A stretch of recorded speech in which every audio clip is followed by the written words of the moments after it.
लेकिन मैं अंदर से एमके हूँ।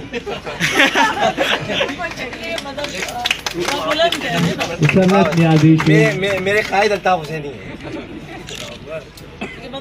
से इंस्टीट्यूट की जानिब से ये शील्ड पेश की जा रही है डॉक्टर आमिर लियाकत हुसैन को।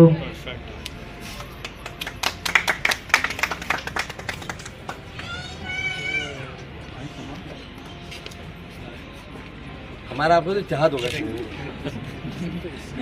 हो जाएगा इंशाल्लाह हो जाएगा। एमके में बात सकता है, पीटीआई से थोड़ी कह रहा है। एमके मतलब पीटीआई से आप ही निकल नहीं, उसमें खत्म हो जाएगी पीटीआई जब तो आप खत्म कर कराची में तो फिर एमके में होगी। हम तो चाहते वफा पर उम्मीदवार होंगे सारे।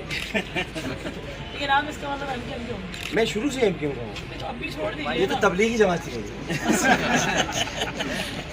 YouTube पर गुगली टीवी देखने के लिए youtube.com की सर्च बार में गुगली टीवी टाइप करें। गुगली टीवी के पेज पर सुर्ख रंग के सब्सक्रिप्शन वाले बटन पर क्लिक करना ना भूलिए। YouTube पर अपलोड होने वाली वीडियो से बाखबर रहने के लिए बेल आइकॉन पर क्लिक कीजिए। आपको हर नई आने वाली वीडियो के बारे में नोटिफिकेशन मौसूल हो जाएगा।